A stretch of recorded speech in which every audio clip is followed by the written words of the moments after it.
నమస్కారం. లక్ష్యం కార్యక్రమానికి స్వాగతం. భారతీయ రైల్వేలో 1,30,000 ఉద్యోగాల నియామకాలకు రంగం సిద్ధమైంది. లెవెల్ 1 కేటగిరీలో 1,00,000 ఉద్యోగాలు, మరో 30,000 నాన్ టెక్నికల్, పారామెడికల్, కార్యాలయ పోస్టులు ఉన్నాయి. 10th, ఇంటర్, డిగ్రీ చదివిన అభ్యర్థులు ఈ ఉద్యోగాలకు పోటీ పడవచ్చు. ఇంత భారీ సంఖ్యలో పోస్టులు పడటం నిరుద్యోగులకు ఒక వరం లాంటిదే.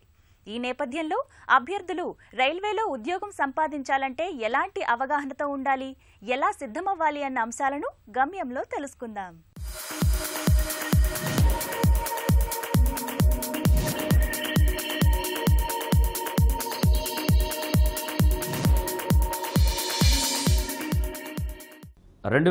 సంవత్సరంలో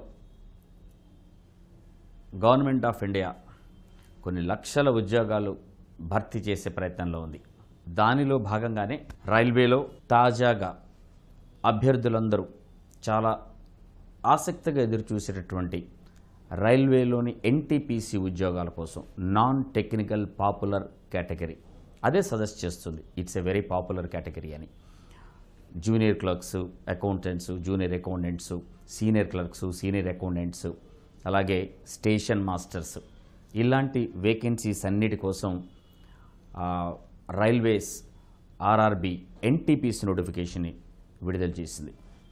యాక్చువల్గా 1,30,000 వేకెన్సీస్ భర్తీ కోసం ఆర్ఆర్బి విడుదల చేయాల్సిన దాంట్లో ప్రథమంగా మొదటగా 35,000కు పైగా 35,277 పోస్టుల కోసం ఇంటర్మీడియట్, గ్రాడ్యుయేషన్ ఈ రెండు అర్హతగా ఇన్ని పోస్టుల కోసం వాళ్ళు నోటిఫికేషన్ విడుదల చేయడం జరిగింది. వీటిలో ఇంటర్మీడియట్ క్వాలిఫికేషన్తో దాదాపుగా 10,000కు పైగా అందులో అసిస్టెంట్స్, జూనియర్ అసిస్టెంట్స్, క్లర్క్స్ లాంటి ఉద్యోగాలు ఉన్నాయి. అలాగే డిగ్రీ అర్హతగా 25,000కు పైగా ఉద్యోగాలు, దాంట్లో senior assistants, senior clerks, station masters ఇలాంటి వేకెన్సీస్ అన్ని భర్తీ చేయనున్నారు. వీటి కోసమే ఆర్ఆర్బి ఒక నోటిఫికేషన్ విడుదల చేసింది. దీనికి అప్లై చేసుకోవడానికి 31 మార్చ్ చివరి తేదీ. అయితే అభ్యర్థులు 1 మార్చ్ 2019 వరకు ఈ విద్యార్హతలను పూర్తి చేసుకోవాల్సి ఉంటుంది. అంటే ఆల్రెడీ గ్రాడ్యుయేషన్ కానీ ఇంటర్మీడియట్ కానీ పూర్తి అయినటువంటి అభ్యర్థులకు మాత్రమే అర్హత ఉంటుంది. ఫైనల్ ఇయర్లో ఉన్నటువంటి అభ్యర్థులు, పరీక్షలు రాయబోతున్న అభ్యర్థులకు మాత్రం ఇది అప్లై చేసుకునే అవకాశం లేదు. అలాగే వయసు కూడా 18 సంవత్సరాల నుంచి 30 సంవత్సరాల వరకు ఉంటుంది. అది కూడా 1 జూలై 2019 వరకు 18 సంవత్సరాలు పూర్తి చేసుకుని 30 సంవత్సరాల లోపల ఉన్నటువంటి అభ్యర్థులందరూ అప్లై చేసుకోవచ్చు. ఇది జనరల్ కేటగిరీకి. రిజర్వేషన్ ప్రకారంగా ఏజ్ సడలింపు ఉన్న వాళ్ళందరూ కూడా ఆ ప్రకారంగానే అప్పర్ ఏజ్ లిమిట్లో సడలింపు ఉంటుంది. ఇంకొక నోటిఫికేషన్ కూడా రాబోతుంది. పారా మెడికల్ లాంటి వాటిల్లో 90,000కు పై ఉద్యోగాలకు ఈ వారం ఇంకొక నోటిఫికేషన్ రాబోతుంది. అయితే అభ్యర్థులకు ఉన్నటువంటి ఒక మంచి అవకాశం ఏంటంటే దీన్ని చూస్తే ఒక ప్రిపరేషన్ అనేది సరిపోతుంది వీటన్నిటికీ. అయితే 10వ తరగతి స్థాయిలో ఉండబోతుంది. వచ్చే పారామెడికల్ అని కూడా 10వ తరగతి స్థాయిలో ఉండబోతుంది. అయితే ప్రస్తుతం విడుదలైనటువంటి RRB NTPC notification intermediate and degree అర్హతతో ఉన్న వారికి మాత్రం ఉపయోగంగా ఉంటుంది. ఒకసారి పరీక్షా విధానాన్ని గమనిస్తే వాళ్ళ కంప్యూటర్ బేస్డ్ టెస్ట్ స్టేజ్ 1లో, స్టేజ్ 2లో. స్టేజ్ 1లో కంప్యూటర్ బేస్డ్ టెస్ట్ ఉంటుంది. అలాగే స్టేజ్ 2లో కంప్యూటర్ బేస్డ్ టెస్ట్ ఉంటుంది. దాని తర్వాత వాళ్ళ టైపింగ్ అండ్ ఈ టెస్ట్ ఒకసారి కండక్ట్ చేస్తారు. దాని తర్వాత మెడికల్ టెస్ట్. వీటి ద్వారా వాటిని భర్తీ ప్రక్రియ అనేది ఉంటుంది. కంప్యూటర్ బేస్డ్ టెస్ట్ CBT 1లో ఉన్నటువంటి పరీక్ష కేవలం అర్హత పరీక్ష మాత్రమే. CBT 2లో రెండో స్టేజ్లో కండక్ట్ చేసేటువంటి కంప్యూటర్ బేస్డ్ టెస్ట్లోని మార్కులే వాళ్ళకి ప్రధానంగా కన్సిడర్ చేయడం జరుగుతుంది. అందులో వచ్చిన మార్కుల ఆధారంగా ఆ తర్వాత అందులో కూడా మార్కులు క్వాలిఫై అయినటువంటి అభ్యర్థులకి వాళ్ళ టైపింగ్ టెస్ట్, కంప్యూటర్ స్కిల్స్ చూసుకుంటారు. దాని తర్వాత మెడికల్ టెస్ట్ కూడా చేసి ఫైనల్ ఎంపిక అనేది అప్పుడు జరుగుతూ ఉంటుంది. ఇక computer based test 1, computer based test 2 రెండింటిని చూసుకుంటే రెండిట్లో కూడా ఒకటే పరీక్షలాగా అనిపిస్తుంది. కేవలం పరీక్ష విధానంలోని చిన్న మార్పులు కానీ, అందులో ఉన్నటువంటి సబ్జెక్టులు కానీ, వాటిలోని సిలబస్ కానీ రెండు పరీక్షలకి ఒకే విధంగా ఉంటుంది. ఓన్లీ CBT 1 అనేది స్క్రీనింగ్ టెస్ట్, CBT 2 అనేది వాళ్ళకి మెయిన్ టెస్ట్.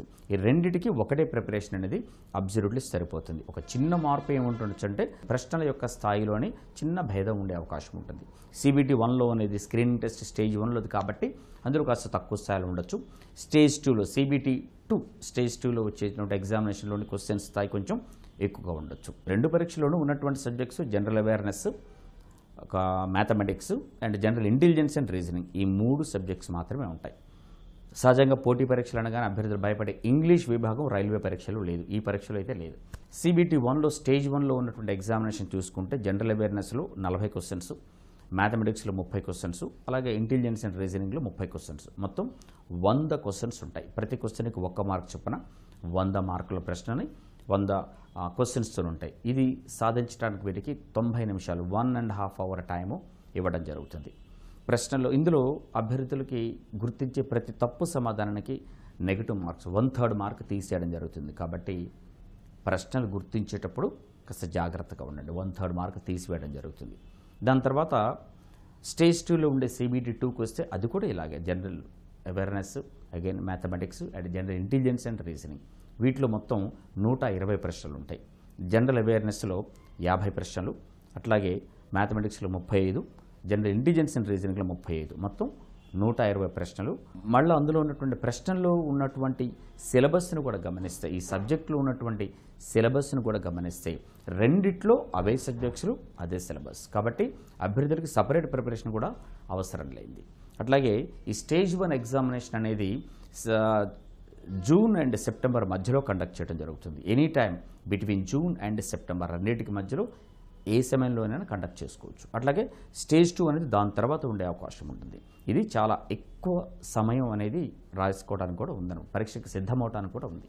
ఇదంతా దృష్టిలో పెట్టుకొని ఈ 2019 సంవత్సరంలో అభ్యర్థులు వీటికి కరెక్ట్గా చూసుకొని ప్రిపేర్ అయితే ఇందులో అవకాశం జాయిన్ అవ్వడానికి, ఏదో ఒక దాంట్లో జాయిన్ అవ్వడానికి అవకాశం ఉంటుంది. లక్షల మంది ఉద్యోగాని కోసం అప్లై చేస్తారు, బట్ కొద్దిమందే సాధిస్తారు. మిగిలిన వాళ్ళు ఎందుకు సాధించలేకపోతున్నారు? పోస్టులు అన్ని సంఖ్యలో ఉన్నాయని కాదు, బట్ కొద్దిమంది వ్యక్తులకి సక్సెస్ ఎందుకు వస్తుంది, మిగిలిన వాళ్ళకి సక్సెస్ ఎందుకు రావట్లేదంటే ద ఫోకస్. ఆ ఫోకస్ ఎవరికైతే ఉందో వారికి మాత్రమే సక్సెస్ వస్తుంది. మీ సక్సెస్ మీ చేతుల్లోనే ఉంది అంటే మీ లక్ష్యంపై మీరే లక్ష్యాన్ని పెట్టండి, అప్పుడు సక్సెస్ మీదే. All the best.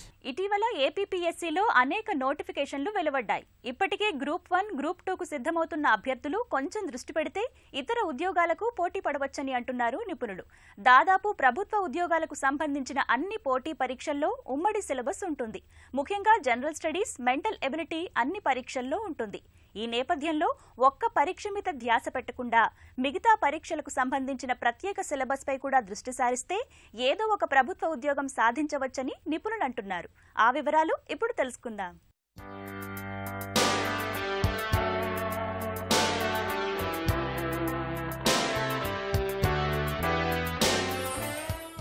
ఈ మధ్య కాలంలోనే ఏబిపిఎస్సి నుంచి సుమారు 25 నుంచి 27 నోటిఫికేషన్లు వెలువడ్డాయి. గ్రూప్ 1, గ్రూప్ 2, గ్రూప్ 3, అలాగే junior lectures, degree call lectures మరియు గ్రూప్ 4లో సంబంధించిన జూనియర్ అసిస్టెంట్ కమ్ టైపిస్టు, ఇలా మొత్తానికి దాదాపు 25 నుంచి 27 నోటిఫికేషన్లు విడుదల నేపథ్యంలో అభ్యర్థులు ఈ పరీక్షకు చాలా సీరియస్గా ప్రిపేర్ అవుతున్నారు. ప్రస్తుతం ఏపీపీఎస్సి విడుదల చేసిన 25 నుంచి 27 నోటిఫికేషన్ల గురించి పరిశీలిస్తే పేపర్ 1లో జనరల్ స్టడీస్ దాదాపుగా 11 నుంచి 12 అంశాలకు సంబంధించి ఉన్నాయి. మరి జనరల్ స్టడీస్లో ఏముంటుంది?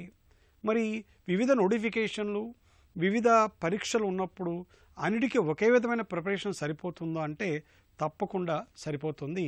ఈ జనరల్ స్టడీస్లో అభ్యర్థులు గమనించాల్సింది ముఖ్యంగా ఇది స్క్రీనింగ్ టెస్ట్కు సంబంధించినది, అలాగే మెయిన్స్ కూడా సంబంధించి ఉంటుంది. ఈ జనరల్ స్టడీస్లో అభ్యర్థి యొక్క అవగాహన పరిశీలిస్తారు. ఏ అంశాలపైన పరిశీలిస్తారు అంటే మొత్తం భారతదేశంలో సంబంధించిన యొక్క చరిత్ర, సంస్కృతి, అలాగే భారత రాజకీయ వ్యవస్థ, అలాగే పరిపాలన, గవర్నెన్సు, భారత ఆర్థిక వ్యవస్థ, భారతదేశం యొక్క భౌగోళిక అంశాలు, కొన్ని పరీక్షల్లో ప్రపంచ భౌగోళిక అంశాలు, మరికొన్ని పరీక్షల్లో ఆ రాష్ట్ర స్థానిక భౌగోళిక అంశాలు, అలాగే స్థానిక ఆర్థిక వ్యవస్థ కూడా ప్రశ్నలు ఉంటాయి. గ్రూప్ 1 ఎగ్జామ్ రాసినా, గ్రూప్ 4 ఎగ్జామ్ రాసినా, లేదా జేఎల్ కానీ డిఎల్ కానీ ఏ పోటీ పరీక్ష తీసుకున్నప్పటికీ కూడా ఈ 11-12 అంశాలు కామన్గా ఉన్నాయి. కనుక అభ్యర్థులు వీటిపైన పట్టు సాధించాలి. మీరు గ్రూప్ 2కు ప్రిపేర్ అవుతూ ఉంటే గ్రూప్ 1 ప్రిలిమ్స్ కూడా ప్రిపేర్ అయినట్లే. జనరల్ స్టడీస్లో పట్టు సాధిస్తే అన్ని పోటీ పరీక్షలకు మనకు అది బహుళంగా ఉపయోగపడుతుంది. గ్రూప్ 1 స్థాయిలో ప్రశ్నలు కొద్దిగా లోతుగా విశ్లేషణాత్మకంగా ఇస్తారు. అలాగని గ్రూప్ 4 స్థాయిలో తక్కువగా ఇస్తారని గ్యారంటీ ఏం లేదు. గత పంచాయతీ కార్యదర్శి అంటే గ్రూప్ 3 కిందకు వస్తుంది. అది గత పరీక్షను పరిశీలిస్తే ఆల్మోస్ట్ పంచాయతీ సెక్రటరీ లేదా గ్రూప్ 3లో వచ్చిన యొక్క ప్రశ్నపత్రం గ్రూప్ 1తో సమానంగా ఉంది. కనుక అభ్యర్థులు ఏదో ఒక నిర్ణయానికి రాకుండా గ్రూప్ 1 అంటే టఫ్గా ఉంటుంది లేదా గ్రూప్ 4 అంటే ఈజీగా ఉంటుందనే ఒక నిర్ణయానికి రాకుండా మొత్తం ఆ నిర్దేశించిన యొక్క సిలబస్లోని అంశాలపైన సమగ్రమైన అవగాహన మరియు పట్టు సాధించాలి. అభ్యర్థులు ముఖ్యంగా గమనించవలసిన అంశం ఏంటంటే పోటీ పరీక్షల్లో సిలబస్ కేవలం ఒక సూచనాత్మకమే, అంటే ఇది ఒక ఇండికేటివ్. భారత రాజ్యాంగం రాజకీయ వ్యవస్థ పైన కొన్ని ప్రశ్నలు ఇస్తామంటే ఏదో కొన్ని చాప్టర్లు అలా చెప్పి ఉండొచ్చు. కనుక ప్రశ్నలు సిలబస్కే పరిమితం అవుతాయనే యొక్క గ్యారంటీ కూడా ఏం లేదు. ఈ అంశాన్ని ఎందుకు మనం సీరియస్గా తీసుకోవాలి అంటే ఒకవేళ పోటీ పరీక్షల్లో 1-2 మార్కులతో కూడా మీ యొక్క అవకాశాలను కోల్పోయే పరిస్థితి ఉంటుంది కనుక వీటిని మనము సీరియస్గా తీసుకోవాలని చెప్పేసి సాధారణంగా మేము సూచిస్తూ ఉంటాం. సో అభ్యర్థులు ముఖ్యంగా గమనించాల్సిన అంశం ఏంటంటే మీరు ఏ పరీక్షగా ప్రిపేర్ అవుతున్నా గ్రూప్ 1 కానీ గ్రూప్ 2 కానీ ఇవన్నీ ప్రిపేర్ అవుతున్నప్పుడు మరి అన్ని పరీక్షలకు 3-4 నెలల్లో ఏ విధంగా తయారు కావాలి అంటే ఏమీ కంగారు పడిన అవసరం లేదు.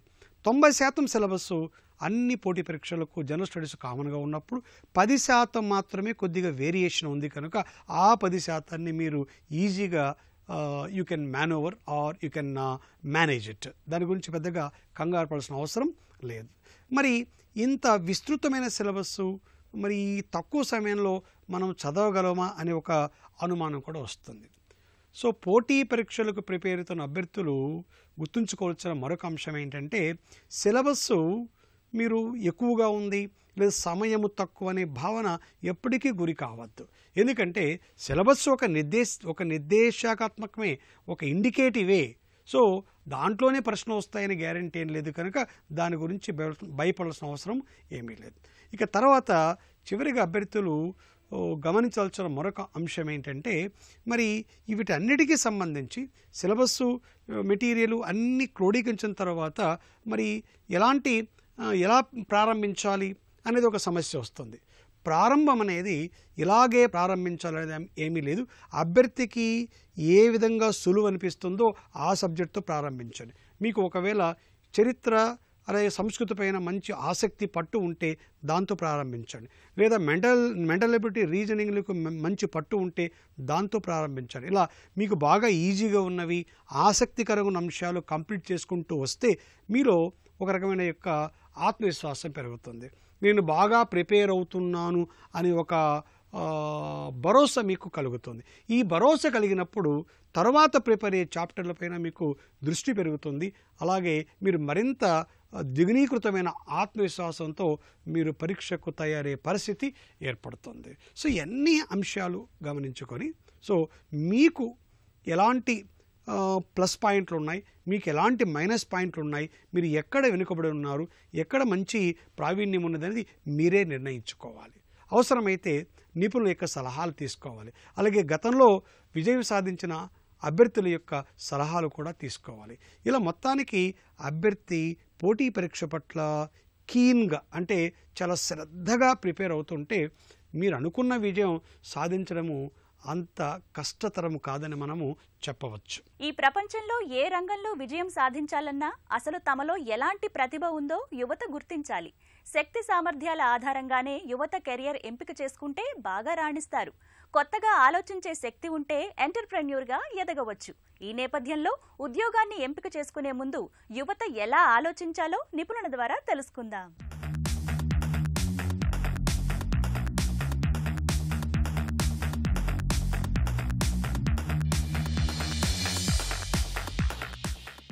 నేను ఒక డిఫరెంట్ టాపిక్తో మీ ముందుకు వచ్చాను. ఆలోచన తప్పకుండా మీకు కలుగుతుంది. ఫస్ట్ మాత్రం కొద్దిసేపు ఆలోచించండి. మీరు 22, 23 ఏళ్ళు 24 ఏళ్ళ వయసు ఉందా మీకు? అంటే మీరు ఏదో గ్రాడ్యుయేషన్ అయిపోయిందా?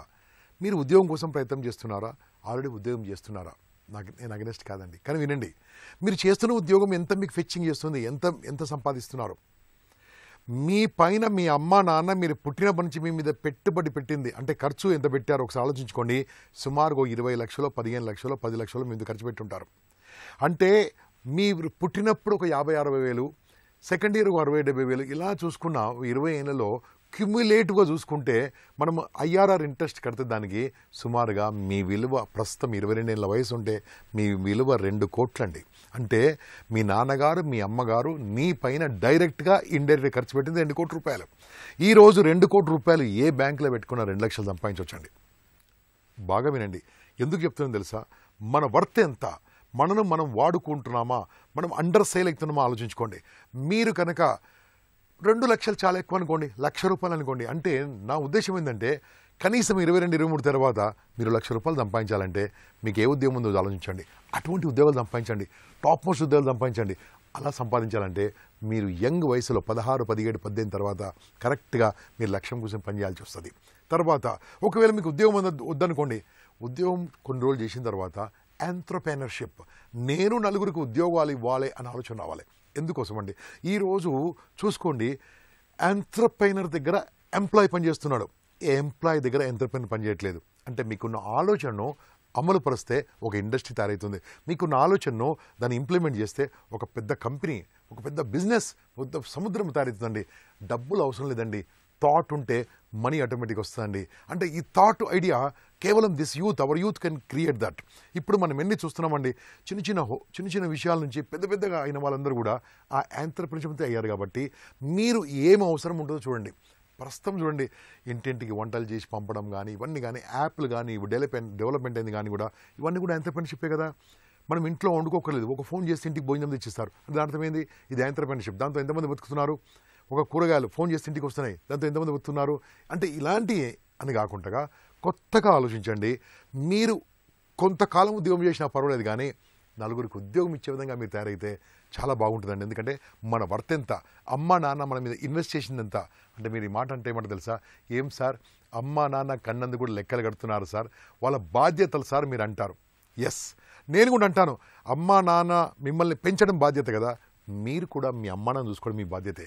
అంటే వాళ్ళ వృద్ధాపంలో ఉన్నప్పుడు కూడా మనం చూసుకోవాలి, వాళ్ళు ఓల్డ్ ఏజ్లో మనం చూసుకోవాలంటే ఈ చిన్న ఎంప్లాయ్మెంట్తో మీ అమ్మ నాన్న చూసుకోలేరండి. మంచి శాలరీ ఆర్ మంచి ఇన్కమ్ ఉండాలంటే this mind will make you 100%గా చూస్తుండండి. మంచి బుక్స్ చదవండి, మంచి వీడియోలు చూడండి, ఈ ప్రోగ్రామ్ ప్రతిరోజు చూస్తుండండి. మీ కొత్త ఐడియాలతో, కొత్త థాట్స్ మీ ముందుకు వస్తాం. Thank you very much. ఈ వారం ఉద్యోగాలు ప్రవేశాల్లో మరికొన్ని అవకాశాల వివరాలను పొందుపరిచాం. పూర్తి వివరాల కోసం ఆయా సంస్థల వెబ్సైట్లను కూడా అందిస్తున్నాం. మరి జాగ్రత్తగా గమనించి లబ్ధి పొందుతారని ఆశిస్తాం. ఇండియన్ నేవీ ట్రేడ్స్మ్యాన్ మేట్ పోస్టులు 554. అర్హత 10వ తరగతి ITI. దరఖాస్తు విధానం ఆన్లైన్ ద్వారా. చివరి తేదీ మార్చి 15. రూర్కెలా నిట్ అసిస్టెంట్ ప్రొఫెసర్ పోస్టులు 47. అర్హత సంబంధిత డిగ్రీ, PG, PhD. దరఖాస్తు విధానం ఆన్లైన్ ద్వారా. చివరి తేదీ ఏప్రిల్ 30. TEdSET 2019 BEd కోర్సులో ప్రవేశాలు. అర్హత సంబంధిత డిగ్రీ. దరఖాస్తు విధానం ఆన్లైన్ ద్వారా. చివరి తేదీ ఏప్రిల్ 5.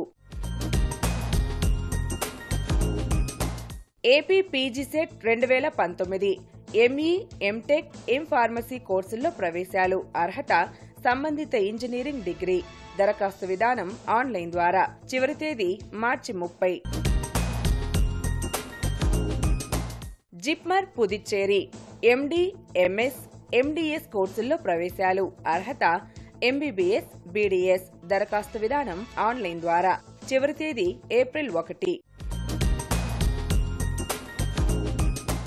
క్లాట్ 2019 డిగ్రీ, PG న్యాయ కోర్సుల్లో ప్రవేశాలు. అర్హత ఇంటర్, LLB. దరఖాస్తు విధానం ఆన్లైన్ ద్వారా. చివరి తేదీ మార్చి 31. ఈ వారం గీతం యూనివర్సిటీ సమర్పించు లక్ష్యం కార్యక్రమం మీకెంతగానో ఉపకరిస్తుందని ఆశిస్తాం. మీ అభిప్రాయాలు, సూచనలు మా ఇమెయిల్కు పంపించండి. మా ఇమెయిల్ ID laksham@etv.co.in. వచ్చే వారం మరికొన్ని అంశాలతో మళ్లీ మీ ముందుకొస్తుంది మీ గీతం యూనివర్సిటీ సమర్పించు లక్ష్యం. అంతవరకు సెలవు. నమస్కారం.